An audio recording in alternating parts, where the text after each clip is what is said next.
Hello there. General Kenobi.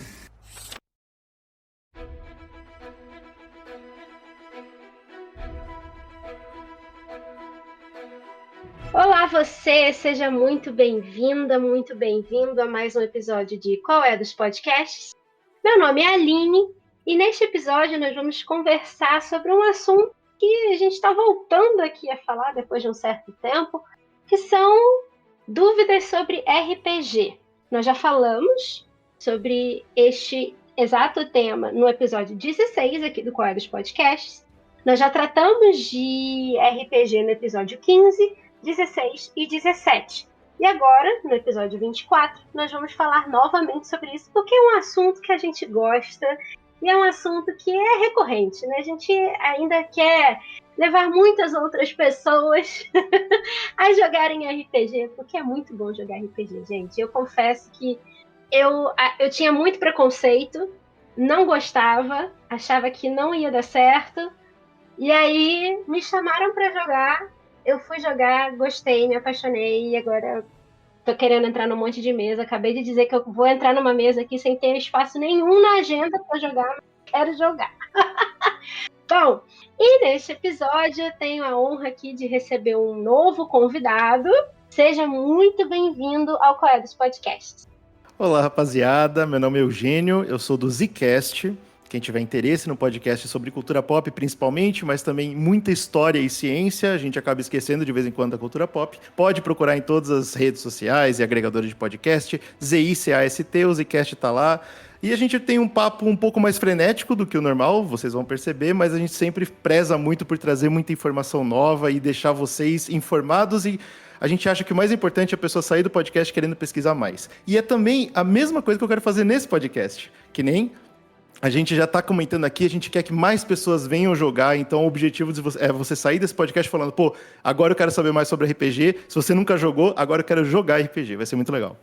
Muito bom, muito bom. E eu vou te fazer uma pergunta para a gente começar aqui, que é: você tem alguma história engraçada ou assim memorável de você jogando RPG? Nossa, essa pergunta é complicadinha, porque eu tenho um problema, que eu acho que algumas pessoas que vão ouvir vão entender o que é ser o mestre para sempre, né? Em algum momento da minha vida, jogando RPG com muitos grupos de amigos diferentes, foi definido que eu seria o mestre, e desde então eu nunca mais joguei RPG, né? Na prática, eu sempre mestrei RPG. Então, na verdade, Acontece o que eu faço... nas melhores famílias. Pois é, eu sei que é real, eu sei que sempre vai cair sobre alguém essa função, e tudo bem, eu abracei essa função, eu amo essa função. Então, pra mim, o maior objetivo, na verdade, é dar essas histórias pras outras pessoas, né? As minhas histórias de RPG, elas são muito mais focadas em noites antes da sessão, pensando o que eu vou fazer para os meus jogadores terem uma memória, para cada sessão ser memorável, né? E, claro, com a vida adulta e cada vez menos tempo, eu tenho jogado poucas horas de RPG, então é muito difícil, né? Você tem que fazer o possível para, tipo, aquelas 1h30, 2 horas de jogo, terem alguma coisa que vai marcar para sempre. E atualmente eu tô mestrando uma mesa de D&D, que eu tô fazendo o possível para ter um combate bastante difícil, ou pelo menos desafiador, porque D&D usa muito combate. E eu descobri, através de outros amigos que são conhecidos das pessoas que estão jogando a mesa, que muitas das histórias que eles contam, né, porque eles vão falar como foi a sessão e tal, é relacionado como os personagens morrem muito. E essa é a piada, assim, tipo, vira e mexe tem algum personagem morrendo, e aí o Eugênio tem que se virar pra dar um jeito de trazer esse personagem de volta, né? Porque eu não acho legal a pessoa perder personagem, eu não acho legal a pessoa perder ficha. Então eu sou o típico mestre bonzinho. Você é do adepto àqueles que morre e volta, né? Ao invés de, vamos aqui criar outra ficha rapidão, na próxima sessão você começa com outra ficha do nada, vamos agregar esse cara aqui de novo. Isso, porque não é um problema trazer personagens novos, especialmente porque eu entendo que de vez em quando a pessoa cansa do personagem, quer testar algo novo e tal, especialmente em aventuras que podem demorar meses ou até anos, né? Então tudo bem, mas eu sempre converso com o jogador. Você ama esse personagem? Tipo, é a hora de dar adeus pra ele ou não? Não é? Então tudo bem. Então eu vou dar um jeito dentro da narrativa desse cara voltar de alguma forma e tal. E aí essa é a piada, né? Todo mundo brinca muito disso, que assim, eventualmente o Eugênio vai dar um jeito de eu voltar, então eu vou me matar legal aqui, eu vou me jogar na cara dos inimigos, porque não tem perigo, sacou? E eu fico chateado, porque não é essa sensação que eu quero passar. Mas, poxa, perder personagem à toa também não é legal, né? Então Não, delicado, é delicado. A gente até tem brincado com isso, principalmente quando a gente começou a planejar a nossa mesa mais recente, que é a Guerra Artoniana, que é de Tormenta 20. É uma jornada heróica que ainda está sendo escrita, então a gente está jogando, esperando as próximas páginas saírem. O mestre está se desdobrando em 10 para conseguir entreter os jogadores enquanto isso. Eu sei. E aí eu fiz uma personagem que, na verdade, eu tinha escrito sobre ela há meses atrás, sem intenção específica de colocá-la numa mesa, de jogar com ela. Eu ia escrever uma história dela, né? Minha intenção era escrever a história dela, só um conto, alguma coisa assim. E ela é uma paladina de Tiates. Tiates é o deus da ressurreição e da profecia. Olha aí. Então, ficou aquela piadinha, né? Pode matar a Lavínia à vontade, porque a Lavínia vai voltar depois. O problema é que o mestre é meu namorado. Então, se ele me mata, alguém fica chateado com a história. Certamente, alguém vai ouvir. Mas, pelo menos, a Lavínia vai voltar. Ela ainda não morreu, né? Na aventura. Até agora, ela ainda não morreu. Nível 2. Ela ainda não tá morreu. Cedo, tá bastante cedo.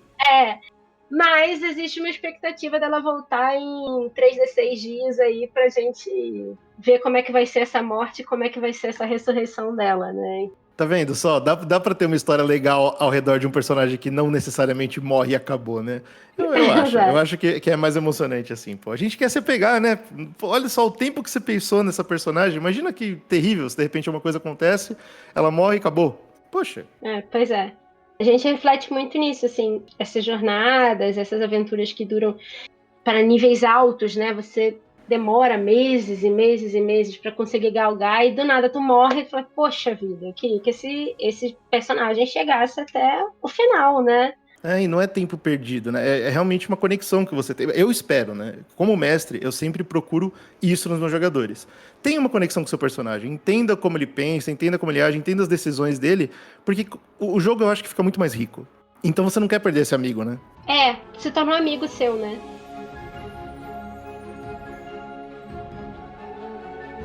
Como criar um personagem envolvente? Que dicas você dá para criar um personagem com uma história interessante, já que você é o mestre eterno aí das mesas? É complicado. Eu acho que a criação de personagem ela é importante. Acho que você deu um exemplo muito legal, né? De quando a pessoa pensa no personagem antes, já tem aquela ideia, aí quando chega no jogo é uma oportunidade de colocar aquela ideia em vida, né? Pô, isso é muito bom, isso é muito legal. Eu não acho que é todo mundo que passa por isso.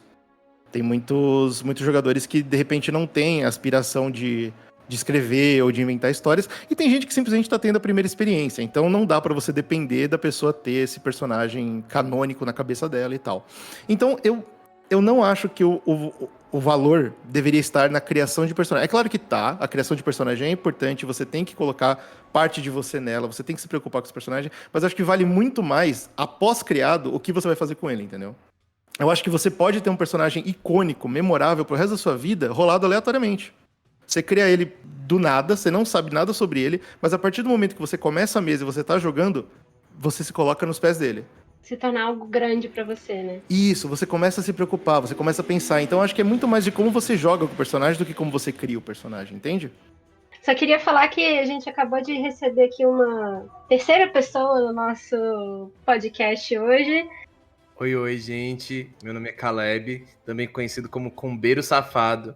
E quando eu vi essa oportunidade de participar com essa maravilhosa pessoa, eu decidi tentar dar um pulinho aqui hoje. Pra brincar um pouquinho com vocês também.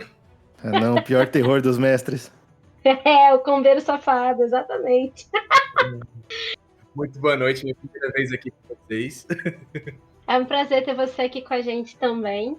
A gente estava falando aqui sobre um momento icônico, né? Alguma história engraçada ou memorável de uma sessão, ou algumas Alguns momentos icônicos que você tenha passado, que você tem aí para compartilhar com a gente. Olha, momento icônico que eu vou lembrar, eu acho que foi quando eu comecei a pegar o livro pela primeira vez, assim, eu acho que foi uma sensação, assim, bem diferente, porque eu olhei assim, meu Deus, é 300 páginas, aí a pessoa olhou pra mim e falou assim, tá, mas isso é o livro 1, tá? E aí a gente pegou D&D 3.5, D&D 3.5 tem mais ou menos uns 35 livros, sabe? Nossa! Eu falo nossa porque, como eu estava falando aqui antes da gente começar, eu até hoje só fui apresentada ao Tormenta 20. Eu ainda não experimentei jogar D&D, tenho vontade, mas ainda não cheguei lá. Então, pode continuar, Caleb. Não, sem problemas. E aí ele chegou assim, não, olha, eu tinha rolado muito bem, né, aquele espírito do novato, né, coisa que não acontece mais comigo hoje em dia, rolar bem, né, uma coisa bem rara. E aí, tipo, ele falou, não, dá pra você fazer várias coisas. Aí eu peguei o caçador de nível básico, fiz ele do nível 1 até o nível 11 e foi isso. Foi simples assim, caçador de nível básico, né? E chegou um cara, né, que ele pegou, assim, todos os livros, né? Foi quando eu fui apresentado pro combeiro, né, e tudo mais. E ele chegou lá e ele era um domador de feras. Ele tinha um tigre que vem só o tigre dele vencia meu personagem por inteiro. Aí eu falei, então isso é combo, né, que vocês estavam falando. Pois é. Então é bem divertido. E se eu fosse falar de mais um, seria quando eu fui mestrar pela primeira vez, né, que eu vi lá as vidas dos monstros, né, que eram baseadas em dados. E tinha a vida base e os números dos dados. E aí eu somei os dois, em vez de fazer ou um ou outro. Uau. Então tinha personagem de nível de desafio 2, que tinha 90 de HP, e era isso. Até hoje, a maior ameaça das minhas mesas, em homenagem a esse erro, é que os homens-peixes são as criaturas mais poderosas da Terra. Muito bom. Muito bom. Bom, eu descobri o que é ser um combeiro por causa do Caleb. Né? Eu não sabia o que era isso, que do nada surgiu foi o terror, quando eu fui mestrar pela primeira vez, que na primeira cena ele já rolou 10 dados diferentes e ganhou poder novo só na primeira cena. Eu falei, gente, que é isso? De onde é que veio isso?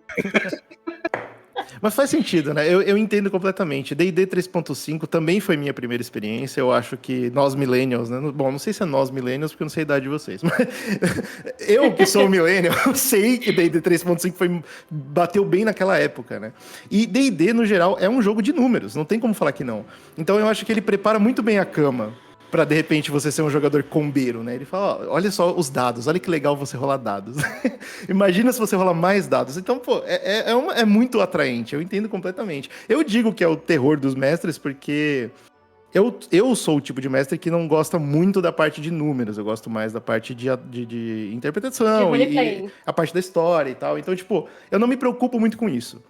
Mas eu acho que ver o brilho nos olhos do jogador, quando ele junta uma mão... Antigamente, né? Isso, talvez tem gente que tá ouvindo que nem sabe o que é isso. Mas junta uma mão de dados e joga na mesa. Puta, é muito emocionante. Hoje em dia no Roll20, né? O cara clica vários números ali.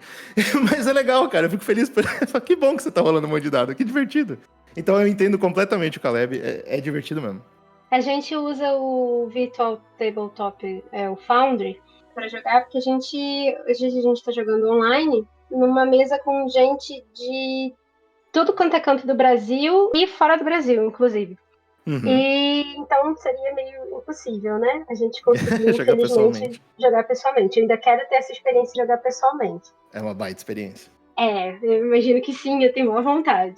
Mas é engraçado, assim, porque a gente, no nível que a gente tá, na mesa do Coração de Rubi, por exemplo, tem o Bárbaro que quando ele vai jogar, são 30 dados rolando na tela, chega a travar o site, assim, caramba, é emocionante, dado? Não é? É muito bom.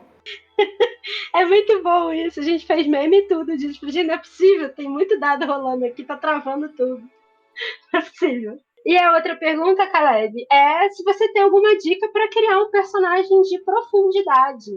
Profundidade? Eu rolo dados, moço. O que é isso? Bom, eu vou falar, por exemplo, como eu crio o personagem, né? E aí a pessoa pode se decidir. Então, vamos dizer assim, hoje em dia eu sou um pouco menos combeiro, né? Eu gosto que as coisas pelo menos façam um pouco de sentido dentro do meu personagem. Não é tanto, mas já é um começo, né? O combo é quase uma doença que a gente adquire, né? Então, é meio difícil não fazer só isso. Mas vamos dizer assim, normalmente quando eu crio uma ficha, eu escolho a raça, a classe, a origem, e depois que eu escolho o que o personagem faz, eu escolho como ele é, baseado, né? Então, além a gente usa aquele 50 perguntas, né, para fazer o personagem, eu gosto muito de usar o sistema do The Witcher, né, que ele rola alegrias e tristezas pro seu personagem, coisas que podem ter acontecido com ele, e eu vou baseando a história mais ou menos por cima disso, né, por cima de como essas coisas aconteceram, né? O seu personagem teve um romance. O romance teve um final feliz, teve um final triste. Aí eu vou lá e vou decidindo as coisas mais ou menos dessa forma, né? Porque, principalmente quando você começa com um personagem de nível 1, né? No estilo de jogo que a gente joga, né? Que é o The Witch System, que ele não é um sistema... O sistema não é focado em história, mesmo que em todas as nossas mesas a gente é muito focado no roleplay, né? É um pouco diferente, né? Então, aquele personagem de nível 1, ele não teve como viver tanta coisa, né? No máximo que ele viveu é quando ele era um aldeão, quando ele era alguma coisa assim, né? Então, ele não teve muita vivência, assim, com raros backgrounds. Né? Mas, assim, eu gosto muito do Tormenta em si, eu me apaixonei. Quando eu tive acesso em si ao Tormenta, eu comecei a comprar os livros, eu fui atrás, descobri quem era o Leonel Caldela, então eu gosto de fazer uma história muito baseada na lore do mundo, né? Então, se você não faz a mínima ideia de como é a lore do mundo, assista o Isekai e seja feliz. É perigoso, legal... é perigoso. O Isekai é muito perigoso. Porque aí dá a impressão pro cara que ele é o personagem principal e ele acaba estragando o jogo de todo mundo. É muito perigoso. Assista pra se adaptar ao mundo novo, mas não pense nunca que você é o personagem principal. Isso é uma coisa importante. Você não é o mestre da sua história. Você é um dos heróis da sua história. Exato, não isso aí. Herói da sua história, né?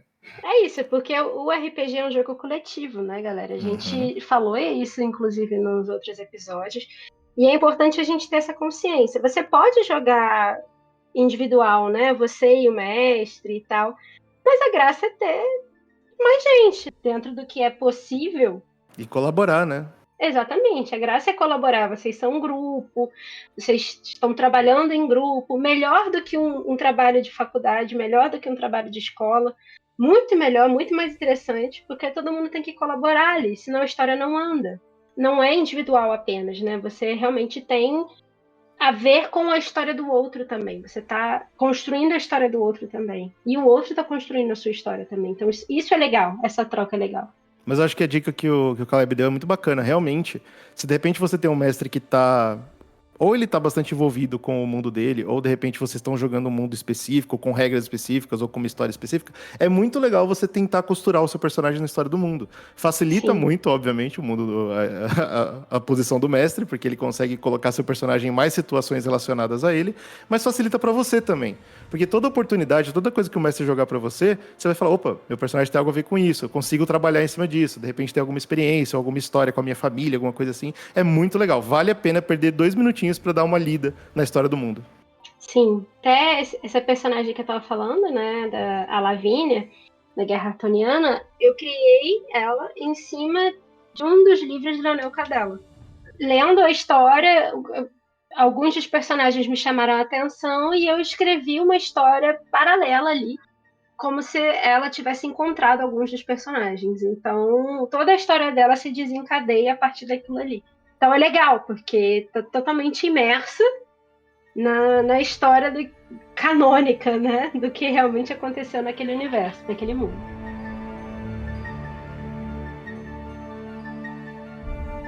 A pergunta que não quer calar, já que a gente tá falando de combo.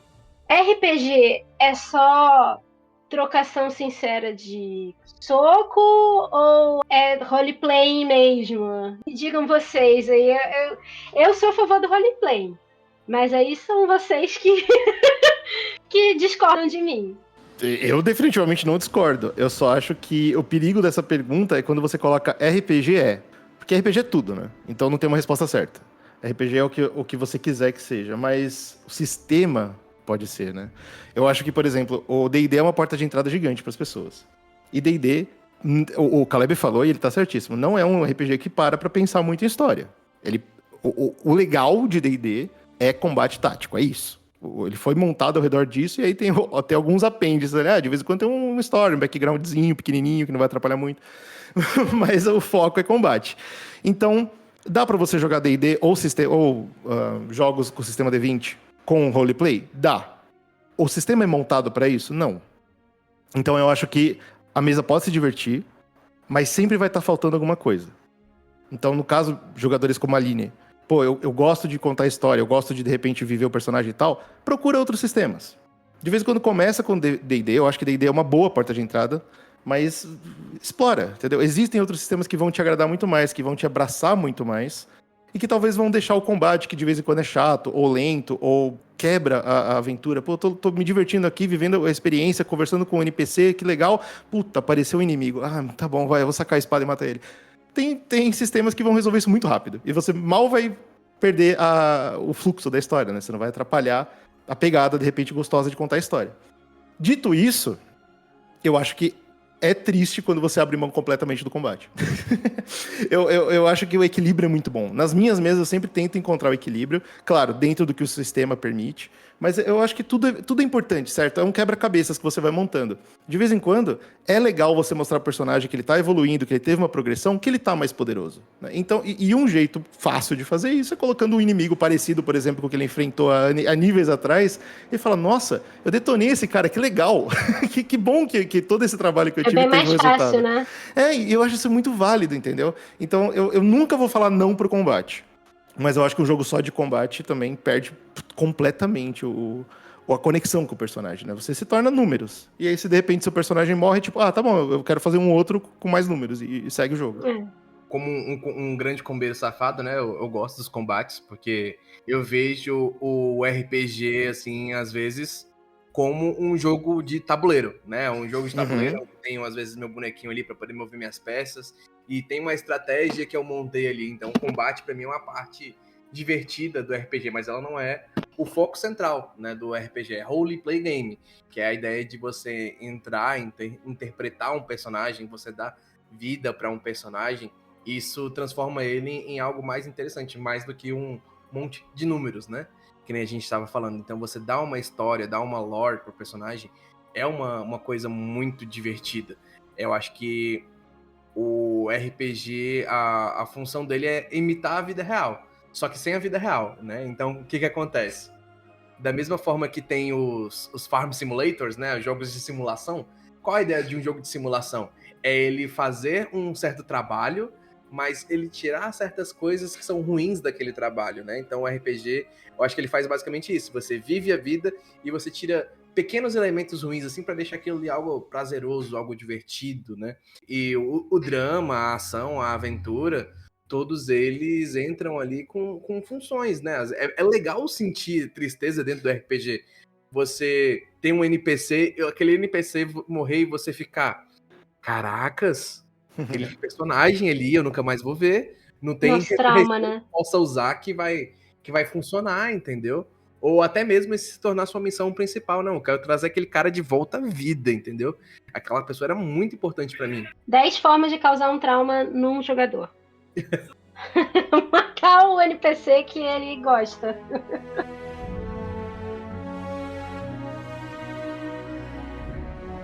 Olá a todos. Olá, seja bem-vindo. Já vou pedir para você chegar aqui se apresentando. Temos um novo convidado chegando aqui. A gente hoje está recebendo os convidados aos pouquinhos aqui. Seja bem-vindo, pode se apresentar, fazer seu jabá se você quiser. Se você tiver, se não tiver, também não precisa fazer. Olá, meu nome é Silas, sou o primo do Caleb, com quem vocês estão jogando. Tenho 38 anos. De profissão, sou policial militar, mas no ramo do RPG, eu acho que eu jogo RPG há pelo menos uns 22 a 24 anos. Nossa. Eu sou da época do Vampiro primeira edição, a época do primeiro D&D, viu o AD&D, Advanced Dungeons and Dragons, o 3.0, 3.5, viu o mundo fragmentar no Spotify quando entramos na edição 4.0, a polêmica 4.0 do D&D. Acompanho Tormenta desde os seus primórdios também. Esse aí faz história. Que é um dos RPGs nacionais que é meio que o nosso orgulho. É uma coisa contraditória. Eu gosto muito de Tormenta, mas tem minhas críticas à Tormenta. Mas eu não deixo de gostar por causa das críticas. Narro storytelling há muito tempo. Gosto de RPGs alternativos. Tenho Dragon Age, tenho The Witch, e gosto muito de especificamente de um que é chamado A Lenda dos Cinco Anéis. Que pra mim, ele é o meio termo entre o storytelling e o D&D. Ele é um D&D muito letal e um storyteller com combate melhorado, se assim dizer. Mas é isso aí, tem uma bagagem já grandinha na área do RPG. É considerável, que histórico. De narrador de diversas campanhas, jogador de mais da maioria. Eu prefiro ser jogador do que narrador, porque o trabalho do narrador é muito grande. Sempre é melhor ficar com menos trabalho.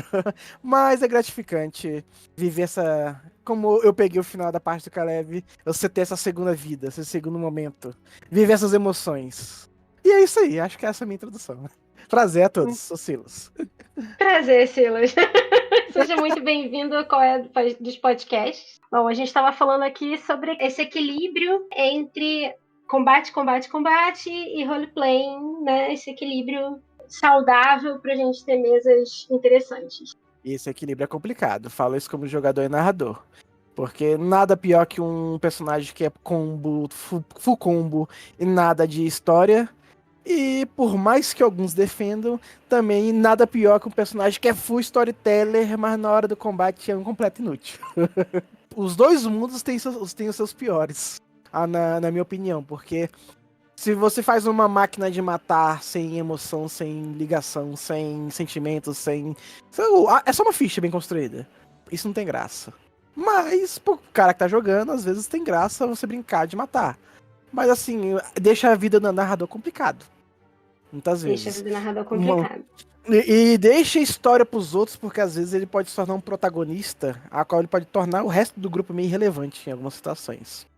Isso é complicado. Por outro lado, quando você tem aquele cara que é um RP excessivo, legal, ele é um personagem massa de se acompanhar. Só que às vezes ele pega o protagonismo no roleplay demais. E na hora do fight mesmo, a ficha dele é disfuncional. É uma ficha que nada combina com nada. É uma piada. Tá lá só pela zoeira. A ficha em si. Ela não tem uma função.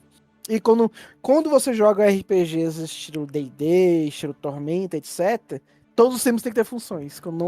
Quando você é um membro sem função, acaba criando um desequilíbrio. Eu vou ter que fazer um pouquinho de advogado do diabo agora. Eu concordo total com você que extremo de qualquer coisa não dá, não é legal. Mas eu não enxergo... Cara, você teria que fazer um exercício muito difícil pra mostrar pra mim uma ficha que não faz nada no D&D. Porque D&D é um sistema que é montado pra isso. Contanto que você upe, você vai ganhar habilidades. E aí, vamos dizer, de repente você não consegue atacar, mas você consegue dar um suporte pros seus parceiros. Ou você consegue usar suas habilidades de carisma durante o combate, assim... Eu não consigo imaginar uma ficha que não faz nada em combate, entendeu? Consigo. Eu consigo. Eu entendo o seu ponto. Naturalmente, todas as fichas elas tendem a ter a sua função predeterminada. Isso, a menos que você escolha não ter uma habilidade. Então, tipo assim, não, é estranho, né?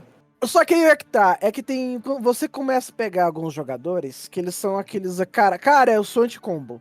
Ah, beleza, normal, de boa. Aí você vê o mago com inteligência negativa. Hã? Aí você vê o cara que é o cantor, o bardo, com carisma negativo e não treinado em nenhum instrumento. Você vê uns caras assim meio... Aí não faz sentido, cara. Ponto. Mas pra ele a piada é legal. Ele é assim, mestre, eu quero fazer esse personagem totalmente fora da caixinha, totalmente fora da função dele, do que ele deveria funcionar. Eu quero fazer algo original. Você acha legal, é original, mas É muito fácil você pegar certos personagens que o player se nega a ter alguma sinergia entre a classe, os atributos e a raça só pela zoeira, só pela piada, só pra ser divertido. Justo, E eu, tipo assim, é divertido. Eu concordo que eu já vi muitos personagens disfuncionais divertidos, mas são inúteis. Eu entendi o que você quer dizer, eu enxerguei agora. Todo mundo já viu aquele orc bardo que tem carisma negativo na ficha e ele constrói lá só porque é engraçado ver um orc bardo. Um dia eu farei de novo, para com isso. Aí todo mundo já viu aquele cara que é pra ser o ladino da equipe, o cara esguio, ser um personagem gigante de 2 metros com armadura full plate da vida. Que quer ser o esguio. Anda fazendo barulho. É um sino andando. Tem casco, né? Aquele personagem que tem casco, faz barulho quando anda, enfim. Ju, Você ainda tá traumatizada com o meu cavalo? a mágica do Isso. RPG é a liberdade. É às vezes a piada, porque é pra ser divertido. Sim. Mas tem um certo ponto que, assim, se você deixar o personagem disfuncional demais, pode meio que desbalancear a coisa pro lado negativo da coisa. Isso tem como ser resolvido na sessão 0, com os jogadores, num bate-papo legal, assim, ou é tipo assim, eu quero fazer desse jeito e vamos que vamos? Na minha mesa, aí eu faço que nem você sugeriu, sessão 0. Sessão 0, pra mim, serve pra poder entender o tom. Quando eu vou narrar pra galera, é o tom que o grupo quer jogar dita. Então, vocês querem o modo história, se assim dizer, eu vou lá narrar a história, vocês podem fazer a ficha mais porca do mundo, que ainda vai dar certo, eu não vou colocar personagens apelões, não vou tentar dar PT kill e o mundo vai conspirar a favor de vocês e a história vai continuar. Ou vocês querem jogar de um modo desafiador, eu vou tentar matar a par inteira. Não vou roubar a favor, não vou fazer nenhum nada fora da regra, mas eu vou tentar matar a par inteira se tiver oportunidade. Eu vou punir jogador pelo erro. Aí, dependendo da equipe, se o povo fala, não, a gente quer só curtir. Aí esses personagens que eu acabei de falar surgem aos montes. Sim. Não, eu quero jogar sério, eu quero jogar uma campanha desafiadora. Aí a gente entra no consenso. Então, no mínimo, uma boa sinergia. Que é uma coisa que eu vivo falando pros outros. Qual é a diferença entre combar e ter sinergia? Sinergia é meramente os atributos gastos nos locais certos, os poderes que combinam com aqueles atributos gastos nos locais certos, as interações funcionando de maneira certa. Combo é você pegar uma regra que diz que faz A e você meio olhar pra cara do mestre e falar, olha, a regra é isenta em relação a isso. Eu posso fazer esse poder A fazer B? Fazer C, fazer D. O combo geralmente ele é uma quebra da intenção original da mecânica. É o combo raiz. A interação, a sinergia máxima não é combo pra mim, é só uma ficha bem feita. O combo raiz é o jogador extrair algo que não era previsto no sistema.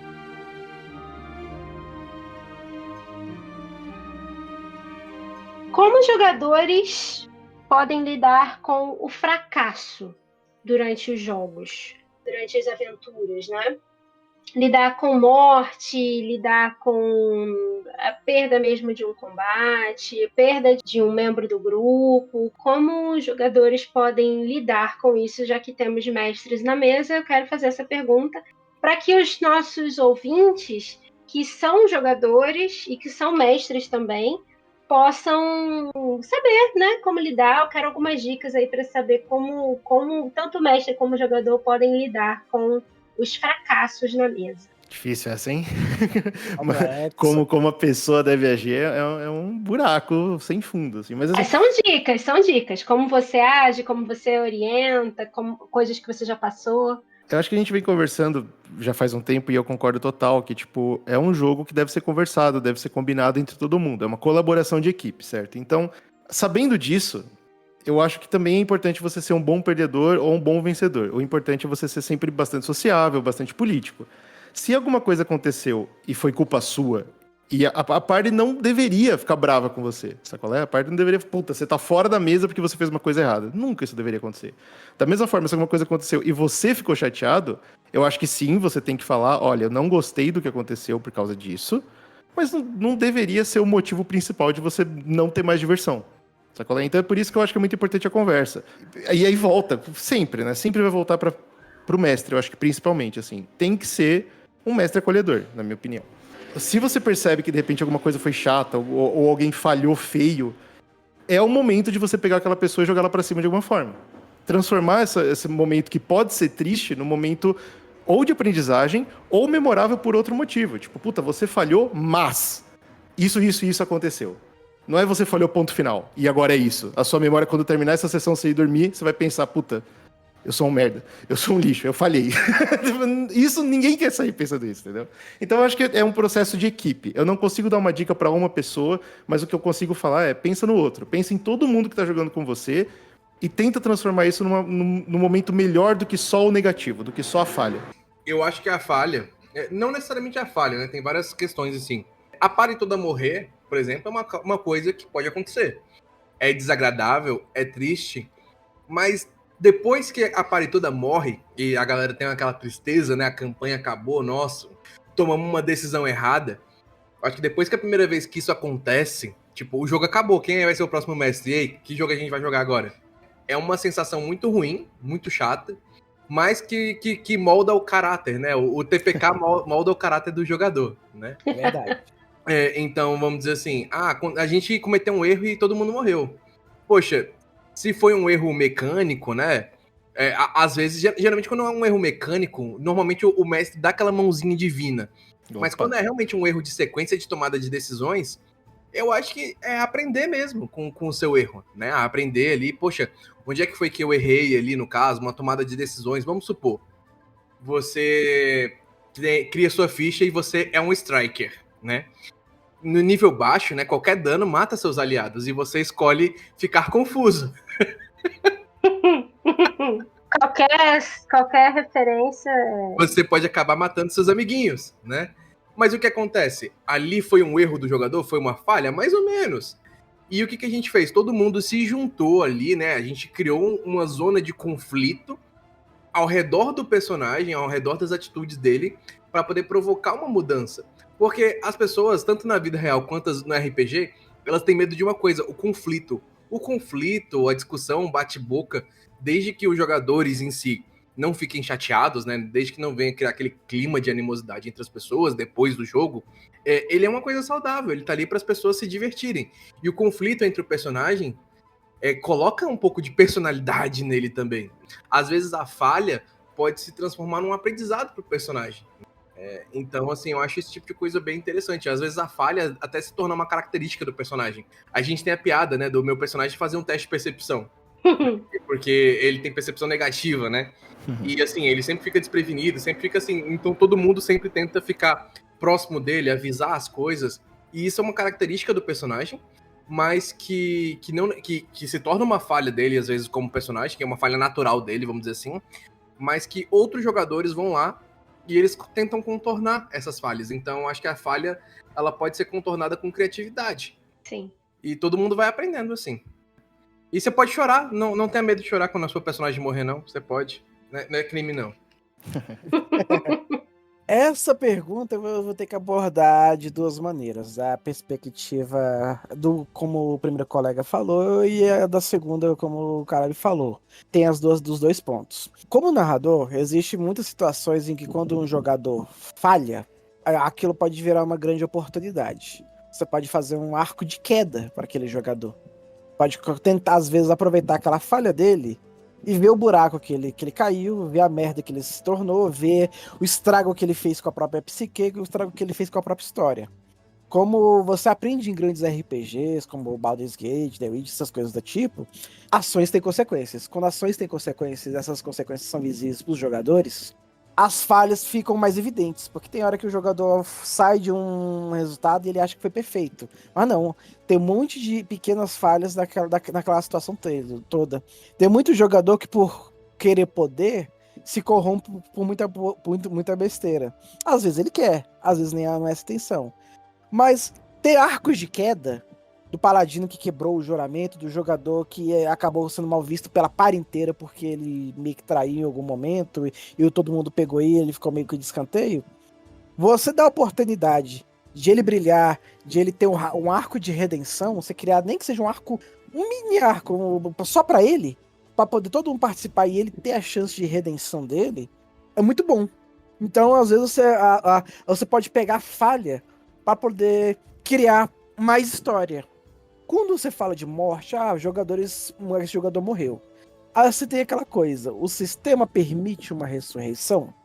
Se o sistema permite uma ressurreição, ótimo, isso pode virar uma quest. Você pode fazer uma quest, mesmo que eles não tenham level para poder fazer a ressurreição, você inventar uma quest excepcional para você ir lá tentar ressuscitar aquele jogador, mesmo que você seja um de level baixo que normalmente não conseguiria. Se for um sistema que não permite uma ressurreição, aí você pode usar a famosa regra de ouro, né? Que é a regra da casa, e que você pode ou inventar uma ressurreição, ou inventar uma reencarnação, ou simplesmente realmente pedir que ele crie um novo personagem que tenha conexão com o antigo que ele perdeu. Existem vários mecanismos, se assim dizer, de trapaça que o mestre pode fazer, de ajustes que o mestre pode fazer, se ele quiser pegar um momento ruim, um momento bad, e tentar fazer ele virar desenvolvimento de história. Às vezes é importante que um personagem morra para poder os outros evoluírem. Às vezes isso vira uma quest nova. Já pelo lado do jogador, foi mais ou menos como o Caleb falou. Uma PTQ ela é uma coisa que todo mundo evita. Até o narrador evita, porque isso pode estragar a experiência. Só que às vezes mesmo, ela é necessária. Lembra do caso que eu falei dos jogadores disfuncionais? Quando tá todo mundo... eu falo que a analogia é a queda de um avião. Nunca é um erro só. Sempre é uma cadeia de eventos que chegou, um erro que levou a outro, erro que levou a outro, erro que levou a outro, erro que levou a outra decisão, que levou a outra decisão, que de repente chegou o grupo a ficar encurralado de uma maneira que ele não tem como sair, o grupo não tem como sair daquela situação, além que todos estejam mortos. E se você matar todos, eles vão eles vão aprender a lição de, então, essa sequência de ações de vocês levaram a essa catástrofe. O que era para ser uma pequena falha vira uma catástrofe. Aí é uma questão do grupo aprender com aquilo, digerir com aquilo e começar a evitar isso, o grupo nunca vai aprender. Ou o grupo vai querer jogar no modo história sem desafio para sempre. Isso não faz do mestre um vilão? Às vezes o mestre precisa ser. O mestre precisa ser um vilão de vez em quando? Precisa. Porque depende daquela coisa. Ele quer que o jogador dele evolua, ele vai precisar ser o seu vilão às vezes. Porque um bom herói precisa de um bom vilão. Essa é a questão. E a gente entra num assunto aqui, se você não ouviu ainda, o episódio que nós falamos sobre nossos malvados favoritos, episódio 22 do Qual é dos Podcasts, nós falamos exatamente sobre isso. Se todo bom herói precisa ter um bom vilão por trás. Ouça, exatamente. E aí você vai descobrir. Ouvirei. Eu tenho uma situação que aconteceu comigo no ano passado, que ilustra mais ou menos o que eu tava falando, e talvez possa ter sido uma aprendizagem ou não, eu não acho que foi. Mas é porque eu não sou o mestre que é vilão, né? Eu não consigo ser. Mas eu tava num jogo de uma... Era D&D, mas era uma campanha própria, e esses jogadores, eles entraram numa cidade que era escravagista, era uma situação terrível, e eles, tipo, obviamente queriam mudar a situação da cidade, liberar as pessoas e tal. E eles estavam num plotzinho meio político, tentando conseguir influência suficiente para tentar mudar o sistema de poder da cidade e tudo bem. E eles entraram num lugar específico, onde eles tinham um NPC lá que era muito importante para eles, e acontece que o lugar ficou cercado de guardas. Quando eles se viram nessa situação, eles podiam escapar, eles tinham várias opções, né? Eles podiam se render e ser presos e a partir daí fazer outra coisa, eles podiam escapar de lá, mas a questão é que um dos personagens estava com o movimento restrito e não ia conseguir escapar de lá. Então era o momento deles escolherem, tipo, ou a gente deixa pra trás, o que a gente vai fazer? E outro jogador falou, cara, eu não vou te deixar pra trás. E ao invés de se render, ele puxou a espada e lutou contra os guardas, todo mundo decidiu, né? Foi um momento que todo mundo se olhou e falou, cara, esse povo não presta, eu odeio eles, e eu não vou continuar fugindo, é agora ou nunca, e eles perdem esse combate e todos morrem. E eu poderia ter parado ali. Foi um TPK que ninguém achou injusto, porque todo mundo sabia o que estava acontecendo, e eles foram pra morte porque eles falaram, cara, é isso, A gente não vai abandonar essa galera, a gente não vai fugir de novo, tal, beleza, tudo bem. Mas eu não parei aí, né? A narrativa, obviamente, pra parte deles, parou quando eles morreram. Mas eu continuei, né? Eu contei como eles foram... Eles foram poupados, eles ficaram todos, né, com 0 pontos de vida. Foram levados pra um ponto principal ali da cidade, onde eles foram executados em praça pública. Eu tive que contar toda essa história, foi terrível eles verem os personagens deles sendo mortos. Mas como que eu narrei isso e qual foi o final dessa situação? Isso levantou um espírito na cidade, entendeu? As pessoas que estavam lá presas e elas começaram a falar, puta, esses caras deram sangue pra gente, eles nem conhecem a gente, o que a gente tá fazendo aqui e tal. E começou um movimento e acabou a sessão e essa galera terminou sabendo que o personagem tinha morrido, mas tinha tido um impacto muito grande naquela cidade.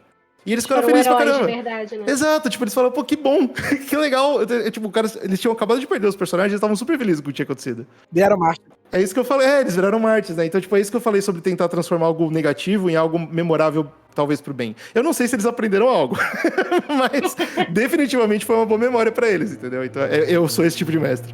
Você fez uma Legal. ótima solução. Essa solução você deixou eles tirarem da bad da decisão. Total. Muito bom, muito bom. Eu passei por uma situação, né? Eu já fui muito mais caótico, né? Então, eu tinha uma personagem que ela era uma personagem feminina, né? Então, eu coloquei uma característica nela principal. Ela tinha ataques de raiva no TPM. Então, toda vez que ela entrava em TPM, ela ficava em fúria.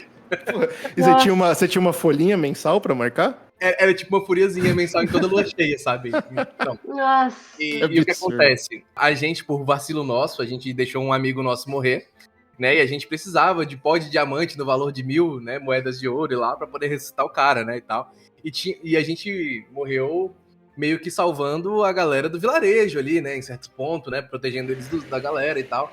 E eu cheguei no joalheiro, pô, joalheiro, doa pra gente por enquanto, um dia a gente te paga, né, esse pó de diamante, né, e tudo mais assim. O cara não aceitou de jeito nenhum, né, e tudo mais. Eu tive a brilhante ideia.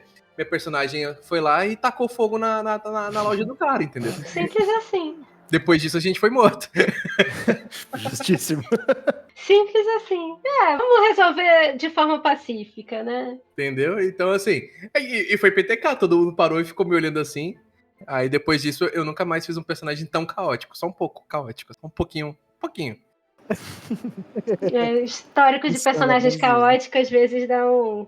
Todo mundo gosta de um personagem caótico na mesa de vez em quando. É a graça. É bom, é divertido. Segura a onda dele também é engraçado. A frase favorita da minha personagem no Coração de Rubi é: o Stefan sabe ser bem insuportável. O Stefan, no caso, é o personagem caótico. Uhum. E a frase dela, ela fala isso o tempo inteiro. Na verdade, o nosso grupo, né, virou sticker, né? O Stefan sabe ser insuportável, né? A pessoa respira, a gente já manda isso, entendeu? A gente tem uma figurinha com a minha cara, inclusive, falando: o Stefan sabe ser bem insuportável. Bom, eu trago aqui a pergunta de um ouvinte. Ele respondeu nossa enquete, ele deixou uma pergunta no episódio 17, Dicas para Começar no RPG, e eu trago aqui para a gente responder. Como posso fazer os jogadores engajarem na história da minha campanha sem colocá-los em um railroading? É a pergunta do Pedro Balduino. Ele enviou no episódio 17. Como posso fazer os jogadores engajarem na história da minha campanha sem colocá-los em um railroading? Eu gostaria de ajuda dos universitários para entender... Qual a definição disso? O Railroad é essa nova aventura que o D&D lançou, né? Como é que é? Vecna Eve of Ruin. Eu tô mestrando essa aventura e, cara, que terrível, que péssimo. O pessoal da Wizards está de parabéns em escrever um negócio mal escrito. E é isso, assim, tipo, de capítulo a capítulo não tem conexão, não tem sentido, simplesmente ele fala, pega os personagens e coloca eles aqui. Se eles tentarem fazer alguma coisa, o resultado é esse mesmo. Tá escrito no livro. Aí, ou seja, deixou mais mecânica que um jogo eletrônico, né? Não, sempre, tipo, é terrível, assim, e assim, eu entendo por quê. É uma história que é multiversal e você tem que passar por... É muito aberta. Se eles deixassem aberto, seria um terror.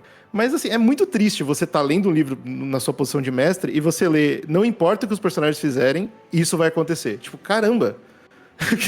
Me machuca profundamente. É porque isso quebra a lógica do RPG. Exato. O que tá acontecendo? Eu já cansei de ter aventuras em que eu pego a sessão, olha, vai ser nesse local, essa aventura, esse boss. Começou a sessão 1. os jogadores foram pro outro lado, arranjaram a treta com outra pessoa, foram pro outro continente, arranjaram uma outra treta nada a ver com a história que a campanha que eu fiz. E eu sei que é a onda. Eu falei, uai, tá bom. É porque é legal pro jogador, vocês falaram, né? A ação tem consequência, cara. Então é muito gostoso pro jogador falar, pô, eu fui pra cá e realmente tem um mundo pra cá e as decisões que eu fiz valeram. Pô, é muito bom. Porque no momento que você é criativo o suficiente de conseguir aceitar que os jogadores não pegaram aquela sua história feita e eles foram para outro caminho e você conseguiu criar um outro caminho alternativo, o narrador consegue se virar nessa situação, os jogadores, eles sentem que eles não estão jogando um videogame. Porque um videogame, você tem uma parede, você tem uma programação que você não pode transpassar ela. Você tem uma cinemática que é obrigatória. No RPG de mesa, a mágica é justamente essa. É aquela coisa, nossa, ali tem um reino tirânico, né? Eu posso ir lá com o meu grupo de RPG, com o meu grupo de aventureiros e ir lá tentar derrubar o rei? Posso, isso é o básico. Tá, mas se a gente, por acaso, entrar nas cortes, tentar fazer esse reino guerrear contra esse reino aqui por nós e a gente ainda tomar o poder daquele reino tirânico e virarmos os lords? É um caminho também, né? Aí você deixa os jogadores livres pra não seguir a cartilha. E tem que ter muito jogo de cintura esse mestre aí pra poder lidar com isso. Olha, eu confesso, eu escrevi minha aventura pros jogadores, deixei tudo bem amarradinho, mas na hora eles quiseram fazer uma coisa completamente diferente e eu entrei em pânico.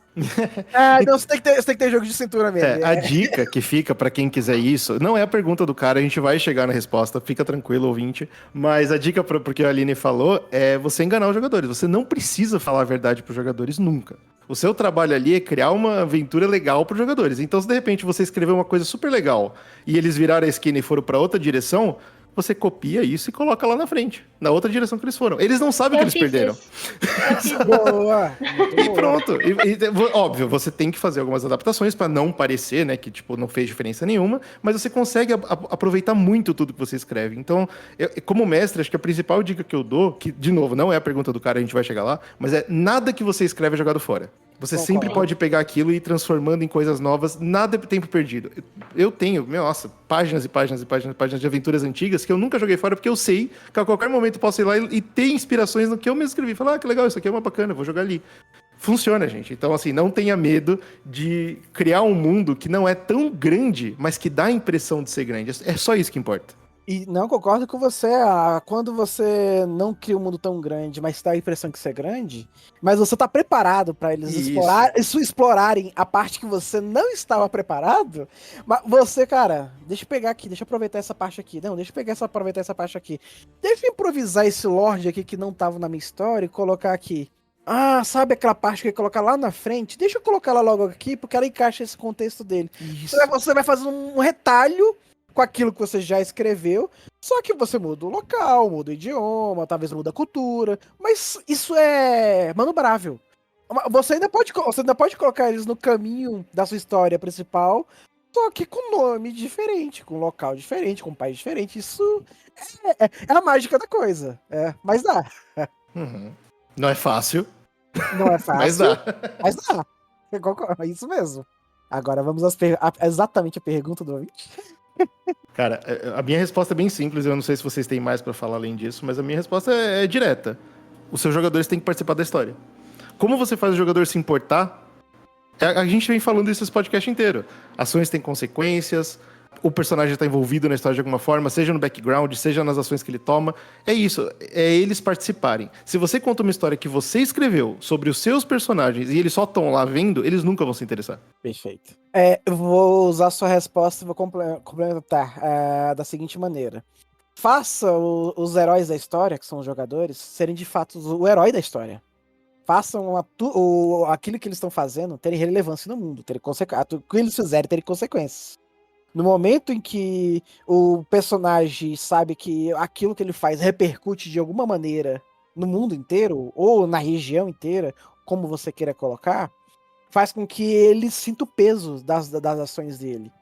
Eu, pessoalmente, tenho um viés, por ser formado em administração de empresas, eu tenho um viés que eu gosto de dar feudos, reinados, coisas do tipo construção de cidade, construção de vila, para os meus players. Eu adoro fazer isso. para eles terem um momento de gestão, um momento Stardew Valley da vida. O momento de gerenciar locais, não apenas fight, luta e politicagem. Porque assim eu coloco a oportunidade deles gerirem pessoas, gerirem localidades, gerirem situações para eles se importarem com aquilo que eles estão construindo.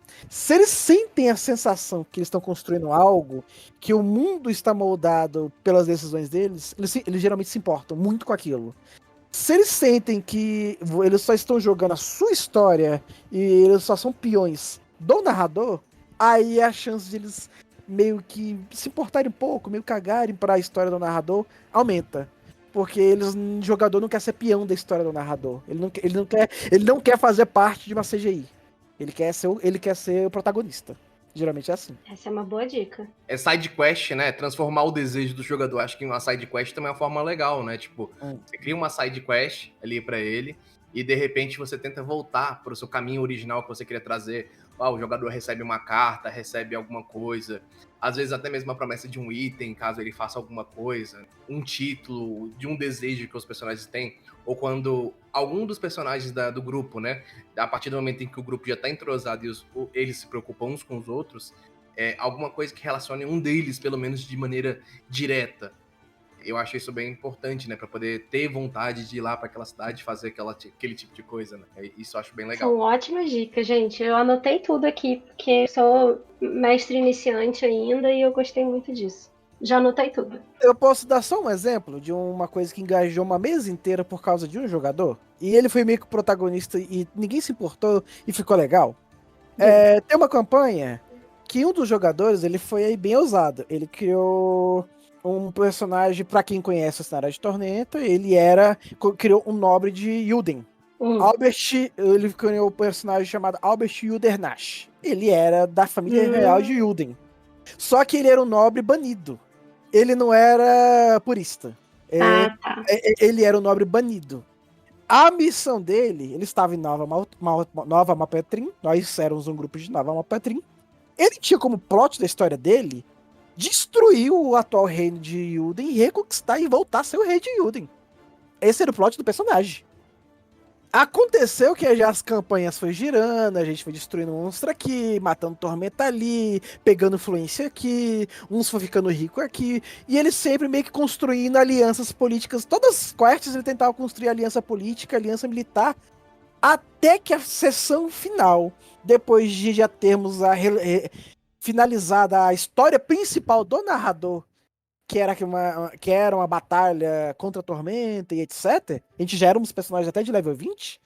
A gente vai fazer a missão final parte 2, que foi a conquista de Yuden e colocar ele no trono. E foi a parte final de verdade, para nós foi essa. Não foi a campanha do mestre, foi a campanha pessoal do jogador. Terminamos vários personagens, viramos membros da corte dele, colocamos ele no trono, e ele era um nobre. O personagem ele foi nobre 20. Terminamos com ele no trono e a gente meio que morando lá no castelo dele, sendo conselheiros, sendo membros da corte, e mudamos a história de Yuden e acabamos com o plot dos puristas no mundo de Tormenta. Sim, fim aos puristas. Sem os puristas no mundo de Tormenta. E é que tá, o mestre foi safo o suficiente para saber que apesar de ele ter feito uma campanha voltada para destruir os Lords da Tormenta, que nós fizemos isso, a gente lutou contra os Lords da Tormenta, em paralelo, estávamos construindo a derrubada de Yuden para poder entregar o reinado para ele. Por isso a gente teve meio que duas campanhas finais. Muito bom, muito bom. A gente reuniu, e foi aquela cena épica, porque você reuniu exércitos das pessoas que a gente ajudou, dos reinos que a gente ajudou, dos acordos que a gente fez. O Caleb até participou de um dos acordos que quase ia ser quebrado, porque os jogadores bateram boca lá com um dos reis, e a gente conseguiu sair de lá ainda com acordo e com pet gigante. Mas foi isso. O quanto os jogadores se dedicaram a fazer aquilo acontecer. Porque isso era a história de personagem de um personagem, era a história pessoal dele. Acabou virando parte do plot twist final da história. O final parte 2. Muito bom.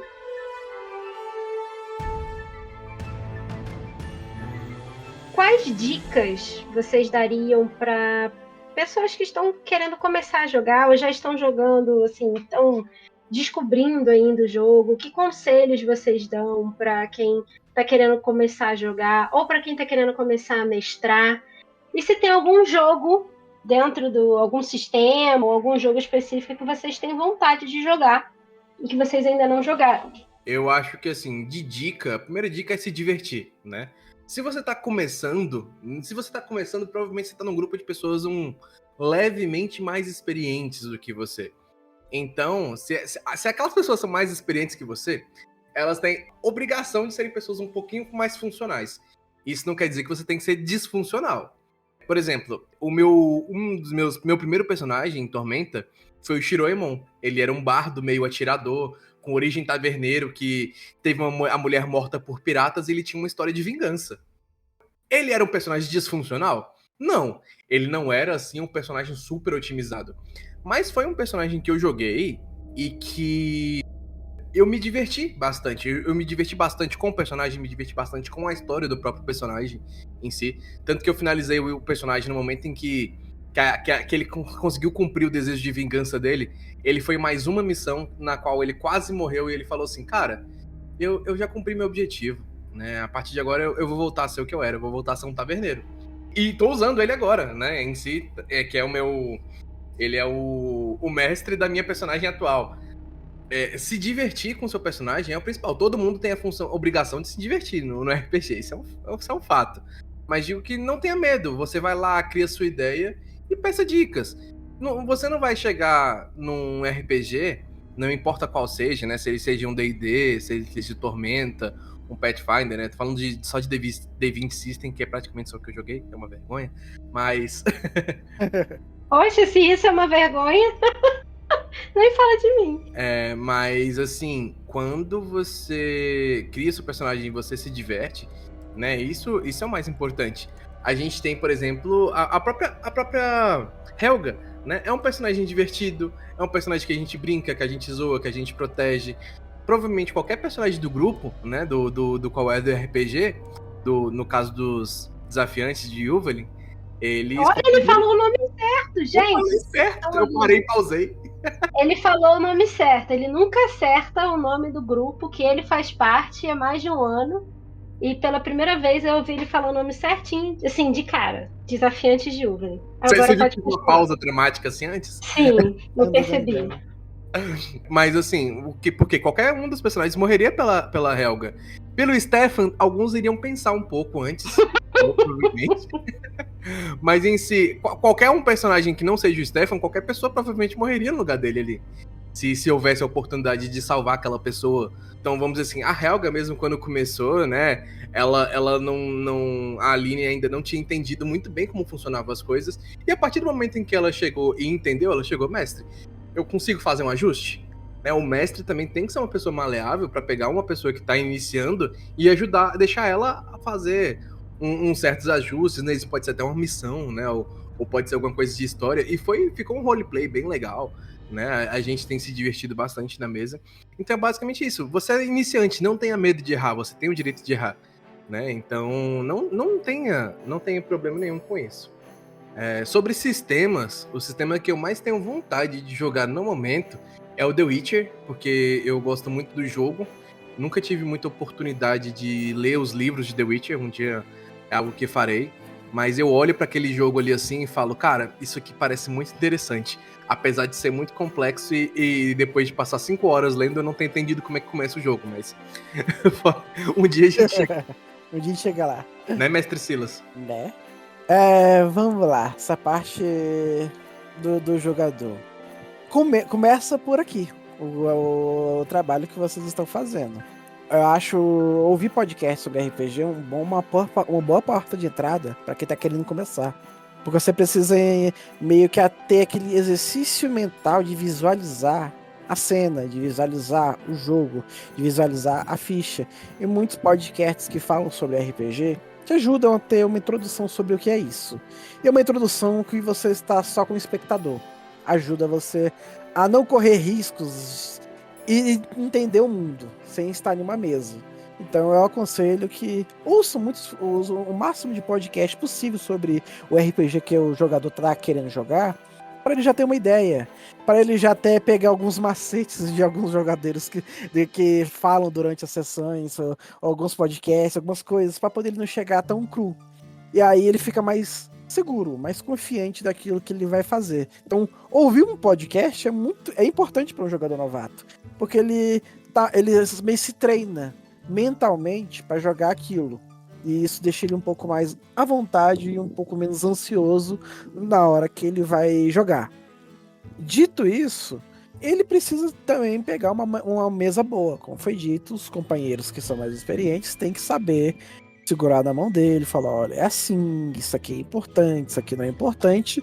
Só que é aí onde eu moro um pouco de zona de perigo. Como você ajuda um novato sem você estar interferindo demais na ficha dele? Porque ele tem que se divertir. Não é a vontade do mais antigo que tem que valer. Então, quem está começando tem que se divertir. Ele não quer ser um peão. Ele é dos jogadores mais velhos. Ele não quer ser aquilo e o joguinho olhar pra ele e falar, não, faça isso, agora faça isso, agora faça isso. Então, ele quer ter a liberdade de fazer as ações que ele acha apropriado a fazer. Então, ele precisa dar sorte de pegar um grupo legal. Isso é meio aleatório, meio... Dá pra você caçar bons grupos. De uma vez que ele começa a engatar no mundo de RPG, vai lendo sobre, vai ouvindo podcasts, vai assistindo vídeos sobre, aí ele vai engatando a coisa, ele vai desenrolando e vai perdendo a timidez, vai perdendo também aquela ansiedade. Porque, querendo ou não, a gente vive uma situação em que você não quer ser o fracassado da mesa. Você não quer ser o que atrapalha a mesa. Você quer se divertir. E você quer que todos se divirtam. Você acaba sentindo uma certa pressão quando você tá numa mesa. E essa pressão pode afastar jogadores novos. Porque aquele cara, nossa, velho, tanto de coisa eu tenho que ler. Nossa, cara, todo mundo tá fazendo um monte de coisa e eu nada. E essa pressão pode desmotivar. Então, aos outros ajudarem a ele a ter função, às vezes a galera da mesa abrir espaço, não, esse aqui é o nosso cara que vai falar, é o nosso desarmador de armadilha, é o nosso batedor, é o nosso isso, dá uma função bem clara e objetiva para aquele jogador novato, facilita na introdução dele no mundo do RPG. E já sobre os novos sistemas, eu estou lendo e também assistindo muita coisa sobre o próprio The Witch, né? Eu estou devendo pro Caleb que é esse sistema, porque achei ele lindo. Estou querendo jogar muito, voltar também a jogar muito o Dragon Age, principalmente porque vai sair o jogo 4, então eu quero jogar primeiro o jogo 4 para depois pensar em narrar de novo isso. Então são dois RPGs que ainda quero dar mais atenção, que é o Dragon Age e The Witcher, a versão RPG deles. The Witcher acho que é um pulo legal pra quem tá acostumado com o sistema D20, porque é bastante combate também. Então não é um choque tão grande. Só que assim, o sistema dele é tão complexo que eu li o livro durante 5 horas e eu não entendi como a gente começava o combate. Eu montei um one shot com uma turma minha, mas a gente acabou não jogando ainda. A gente foi jogar Mouse Guard, mas... Opa, calma aí. Revelação, acabamos de encontrar um mestre pro The Witcher, é isso mesmo? Eu tô abalotado de mesa ultimamente, infelizmente. Mas o que eu posso dizer pra vocês... Gente, olha o match. É que vocês vão... o pulo é fácil, eu achei, assim. É muito parecido com o D20, no sentido de pegada de jogo, não no sistema, óbvio. Mas então, já que o pessoal deu as dicas legais, eu vou dar as dicas chatas, pode ser? As dicas desagradáveis. A primeira e mais importante é controle expectativa. Se você tá ouvindo esse podcast, se você ouviu um monte de conteúdo sobre RPG, provavelmente você acha que é a coisa mais legal do mundo. Não vai ser, provavelmente, na sua primeira experiência, talvez na segunda. Pode ser que seja, pode ser que não. Então você tem que ter um controle grande sobre a sua expectativa. Uma coisa que eu ouço muita gente falando, tenho certeza que todo mundo nesse podcast já ouviu também, são pessoas que tiveram a primeira experiência ruim e pararam. Uhum, muitos. Entendeu? Então, assim, você... É importante, pra tudo na vida é importante você ter noção de que ninguém cai correndo, entendeu? Então você vai cair, você vai entender, você vai falar, putz, de repente esse tipo de jogo não é o meu ideal, ou de repente esse tipo de mesa não é o meu ideal, ou de repente esse tipo de personagem que eu fiz não é o jeito que eu quero jogar. Você pode sim ter experiências ruins, isso não deve na sua cabeça tirar a oportunidade do RPG. O RPG é uma coisa muito mágica, muito maravilhosa. Então, assim, vale a pena dar algumas chances. Se, de repente, você tiver sucesso na sua primeira, pô, ótimo, parabéns, sorte sua. Conectado a isso também, a questão da mesa, né? O pessoal falou, encontra uma mesa legal, uma mesa acolhedora, uma mesa que vai te ajudar a entender o sistema, que vai, tipo, ter paciência com você aprendendo. Porque D&D, eu acho que é uma ótima porta de entrada. Eu falei isso desde o começo do podcast. Todo mundo sabe o que é um elfo, todo mundo sabe o que é um anão, porque tá dentro da cultura pop. Facilita muito pra você entender onde você tá e o que você tá fazendo. Dito isso, é o jogo que mais tem jogadores. Você vai encontrar muita gente legal, muita gente pronta pra te ensinar, muita gente que ama o hobby e tá lá pra ter mais gente, mas você vai encontrar gente chata pra caramba, gente que não tem paciência de ensinar regra, gente que acha que você tem que saber tudo, gente que quer jogar do jeito dele ou do jeito daquela mesa, a mesa inteira tá conectada e chega você, a peça errada lá, e você sente que você tá errado. Vai acontecer, não deixa isso te desanimar. Vai ter uma mesa certa pra você, vai ter uma comunidade certa pra você. Se não for D&D, vai ser outro sistema. Então, assim, se entrega, realmente dá a chance, porque você vai encontrar um hobby maravilhoso. Então, essa parte é meio chata. Eu sinto muito, mas eu tinha que falar. E pra falar... É assim embaixo. Já acontece. E sobre os sistemas, tem um sistema que eu quero muito jogar, que eu ainda não comecei, que é o Stone Burner, que é um sistema são anões no espaço, que entram num planeta, que é uma mina, e é mal assombrado. E eu achei mega interessante a premissa, porque eu gosto de anões espaciais. Eu jogo Bem interessante. Deep Rock Galactic. É bem bacana. É um jogo relativamente indie, lançou há pouco tempo atrás, e eu quero muito jogar esse jogo. Mas dois jogos que eu quero muito voltar a jogar, eu já joguei anteriormente, e eu tô, nossa, me coçando. Eu não aguento mais D20, não aguento mais. Eu tô jogando há uns 2, 3 anos D&D, né? Agora eu tô terminando a VEC na Eve of Ruin, e eu quero largar por um bom tempo esse sistema, e eu quero voltar para dois que eu amo muito, que é Seven Sea, que é um jogo baseado em pirataria, né? Vocês são piratas no mar e tal, então tem um conceito nesse jogo que eu acho brilhante, que é panache, que é o quão estiloso você é. Então é bem Jack Sparrow. Tipo, esse status, essa habilidade do personagem quebra algumas regras. De vez em quando você faz uma coisa de forma tão legal que, pô, parabéns, você conseguiu, cara. Porque você é um pirata, você tem estilo. A parada é essa. Então, é um sistema que eu gosto muito. Já quero jogar. Não, Seven Sea é muito legal. Eu recomendo pra todo mundo, mas é um sistema meio complexo. E é pouco conhecido, né? Então é difícil você encontrar gente interessada. Mas, assistir um filme do Piratas do Caribe que você vai querer jogar, é óbvio. É um sistema de bucaneiros, velho. É muito bom, é muito bom. Adorei. E outro que eu quero jogar é um Storyteller. Esse tem ainda menos público, que é o Mago. Que eu acho que o Silas deve conhecer. Eita! É o sistema que eu mais narrei na minha vida. Ô, louco, eu não narrei tanto, mas eu amo. É com certeza o meu preferido da história. Também. Eu já faço minha ficha ali rapidinho, viu? E o Silas mestra, tá? Aqui tá. Eu tenho um hábito como narrador, que é eu não uso histórias prontas. Eu gosto de criar o meu mundo. Eu tenho a minha cidade criada, Celeste. Tem outra cidade chamada Nova Atlantis, criada, que é onde eu coloco, eu faço a storytelling dela, a linha de como ela foi fundada, tudo que aconteceu nela. Passo anos e anos antes, tipo assim, uma cidade de 200, 300, 500 anos, pra ter os elders dentro dela, e eu coloco ela empesteada de lobisomens, vampiros e magos, pra todos eles interagirem entre eles nas campanhas. E eu narro os 3 sistemas, lobisomem, vampiro e mago, nessa cidade. E diversas vezes eu uso os personagens de uma campanha na campanha do outro. Porque tem personagens que são tão legais dos players que eles viram ótimos NPCs. Ah, sim. Por verdade, e Mundo das Trevas permite que você faça isso, né? Eu acho que é um sistema muito mágico. Eu não recomendo pra começar, tá? Se você tá ouvindo e ficou, nossa, que legal, eu vou fazer isso, calma. Mago é o pior de todos pra você começar. Mago é o pior de todos pra você começar a jogar RPG. Por quê? É pelo próprio sistema Mago. Ele deixa bem a diferença entre a mágica com C e a mágica com K. Quando você tem um poder, o livro diz pra você o que aquele poder faz. Isso é a mágica com C minúsculo, né? Uma mágica com C. O lobisomem, o dom faz isso. O vampiro, o poder faz isso. Em Tormenta, o poder faz isso. Tem um texto, tá escrito o que ele faz. Mago não funciona assim. É muito aberto. Mago, você é um programador. Você tem as esferas, você tem a partir delas, depende de qual mago a gente tá falando, se é o despertar ou a ascensão, é claro, vai dar nomes diferentes. O meu preferido é despertar, com certeza. É o despertar, o awakening.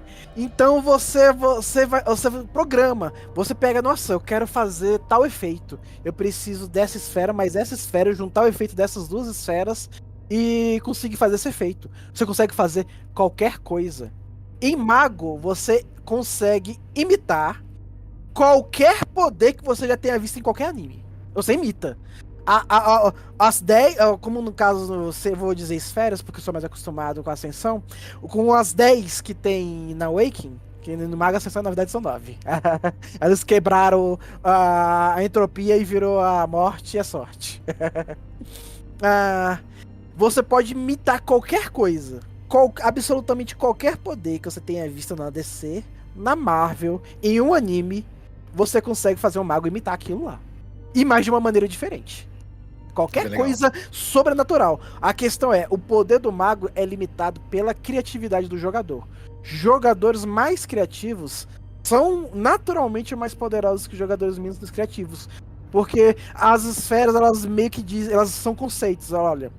Que o conceito dessa aqui que é de espaço é controle espacial. Essa aqui que é forças é controle das leis físicas. Essa aqui que é energia pura. Mana, o que você acha dar nome pra isso? Essa aqui é controle da biologia, da vida, da matéria, ela faz isso. São conceitos.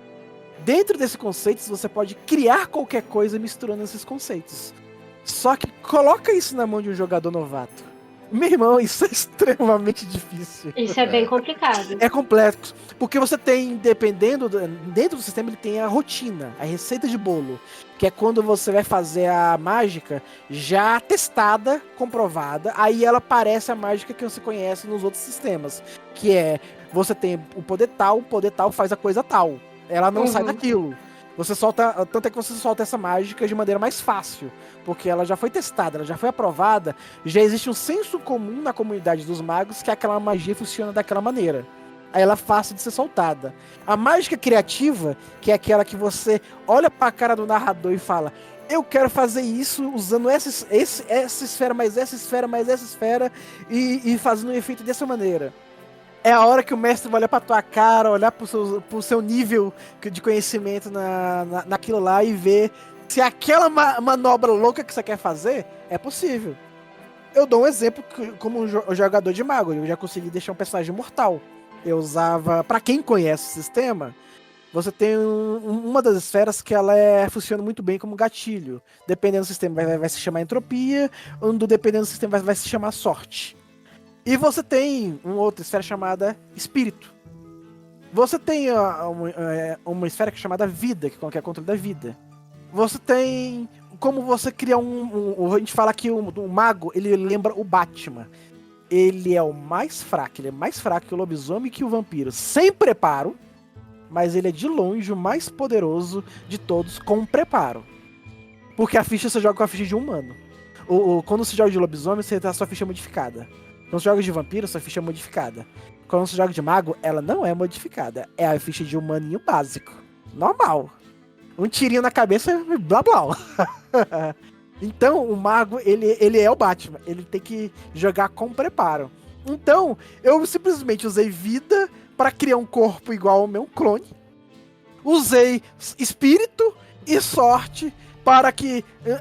criando um gatilho mágico permanente em mim mesmo. Uma mágica conjurada em mim mesmo. Naquele gatilho, se esse corpo morrer, transfira meu espírito para o outro corpo que está no laboratório. Ponto. Aí eu me mantive imortal, de certa maneira. É um sistema mega complexo, então... É um sistema mega complexo. Isso não é pra quem tá começando, Isso dá um mega paradoxo, mas, tipo assim, entre morrer e aguentar o paradoxo, preferi aguentar o paradoxo. Mas é complexo, porque os jogadores são essencialmente programadores. Eles têm linhas de programas e cada esfera é como se fosse um programa diferente. É como se você fosse inventando a roda com o carro em movimento, né? Exatamente. Tem receita de bolo? Tem receita de bolo. Você pode inventar maneiras diferentes? pode mandar maneiras diferentes. Você quer ser o cara que, nossa, aquele cara é poderoso, aquele vampiro. Que tal teleportar ele lá no sol? Se o vampiro ele é tratado como matéria, não como vida, porque ele já está morto. E com a correspondência ou espaço, dependendo do qual sistema você use, você pode abrir um portal e jogar ele lá. Você pode matar um NPC hiper poderoso só na criatividade. Ou tem um monte de bala aí na tua direção e você tirar o poder da inércia das balas. A força te dá esse poder do controle da física. Nossa, tem um personagem super veloz. Que tal você tirar o atrito do chão? A esfera permite você fazer isso. Você acabar com o atrito de uma região. É interessante. Eu ainda não tô nesse nível, não. Eu ainda não tô nesse nível. Só que aqui tá, o sistema não te diz isso com todas as letras. Eles falam, você tem controle sobre forças físicas, esse nível de controle. E o que eu posso fazer com isso? O sistema olha pra tua cara e fala, se vira. Eu acho que pra quem tá começando não é legal, nada relacionado a storytelling, mas se você não quer começar com D20, com um sistema com muita regra e muito dado e tal, tem uma dica que não é muito acessível pra quem não consegue ainda, não tem domínio sobre a língua inglesa, mas você consegue tipo usar o Google Tradutor, você dá seu jeito, que são, tem famosos RPGs de uma página só, que é uma coisa que eu acho que é muito legal pra você começar. O principal pra mim, o que eu costumo apresentar pras pessoas, é o Honey Heist, né? Que é o assalto do mel. E é um jogo super simples. A ideia de ser uma página só é que, na verdade, ele tem pouquíssimas regras. E a ideia é você estar numa festa, você estar, de repente, num bar com a galera e falar, pô, vamos jogar uma paradinha bem rápida aqui. E é muito bom pra apresentar pras pessoas o que é RPG, como suas... No caso de Honey Heist, todos os jogadores são ursos meio humanoides, assim, tipo, eles são ursos, só que eles podem se comportar como humanos, como se fosse um desenho animado. E eles têm que roubar mel. E é simples assim. E é muito divertido. E todo mundo dá risada porque é um conceito muito simples. Eu sou um urso e eu quero entrar lá e pegar aquele pote de mel. É muito legal. Então, tipo, eu recomendo muito isso pra quem... Se você é um mestre ou se você gosta de RPG e não tem ninguém pra jogar, pô, eu conheço aquela galera que é super legal, mas eles acham esquisito, faz de conta, fica contando historinha sem ver nada. Você pode começar com eles assim. Com pequenos passos, com pequenas histórias, coisinha rápida, uma pequena decisão inventadinha, faz de conta rápido que a pessoa vai... legal, participei e parei. É o suficiente pra ela falar, pô, agora eu quero mais, eu me diverti com aquilo. Eu dei risada com aquilo, eu quero mais. Então, eu recomendo esses mais simples. Vale a pena, se você pesquisar, você vai achar um monte do que você imaginar. Eu até... Você falou isso, eu lembrei. Eu participei de um evento de RPG aqui na minha cidade. Aconteceu no museu. Um museu daqui da cidade mesmo. E aí, todas as mesas estavam ocupadas. E aí tinha uma galera sobrando. Eu tava na galera que tava sobrando porque eu cheguei mais tarde. E aí, vamos criar aqui um negócio agora. Não tinha, né, nenhum jogo, sistema ali pronto pra poder começar a jogar, né? E aí, o que a gente fez? Todo mundo sentado ao redor da mesa, cada um com uma folha, um lápis e tinha um baralho na mesa. E aí, era uma história super simples e de acordo com o resultado do baralho que você tirava, né, você tinha algumas ações específicas. E aí, contava em você ou complementar a história de alguém do seu lado direito ou iniciar a história de alguém do seu lado esquerdo. Se a pessoa tirar, né? Tirei a carta e alguém do meu lado direito vai começar a história e alguém do meu lado esquerdo vai terminar a história. É alguma coisa absurda sobre mim ou alguma coisa interessante sobre mim. Então, assim, como é que era a história que a gente estava contando lá? Era um grupo de pessoas, cada um criou o seu personagem, assim, na hora ali. Eu era uma cozinheira, eu era uma chefe de cozinha. E aí jogava RPG, e aí a gente tava jogando RPG uma noite lá naquele museu, e aí, de repente, a gente foi sair, tava tudo trancado, não tinha ninguém, as luzes estavam vazias, quando a gente olhou, tava tudo caótico, fogo, tudo destruído, o que aconteceu. E aí a história foi se desenvolvendo com a gente criando ali o que estava acontecendo, né? Tirava a carta, aconteceu isso.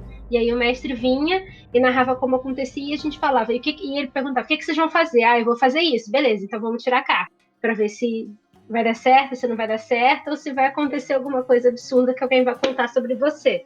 Aí, no final das contas, disseram que eu era uma chefe de cozinha que cozinhava com carne humana. Era isso. Tá bom, justo. E aí foi um ataque extraterrestre que aconteceu na minha cidade e foi isso que aconteceu.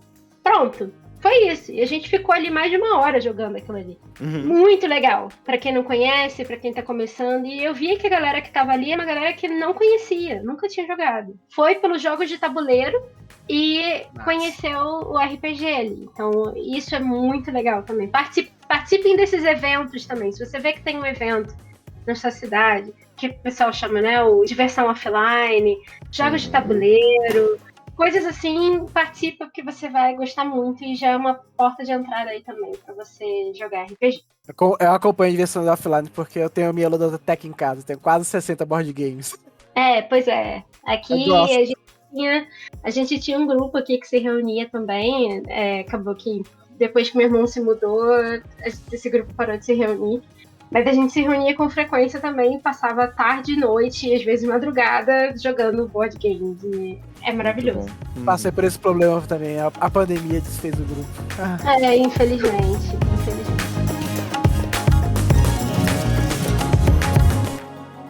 Bom, gente, eu quero agradecer muito, muito, muito mesmo a presença de vocês aqui. Vocês serão sempre bem-vindas. Vocês são estreantes aqui no podcast.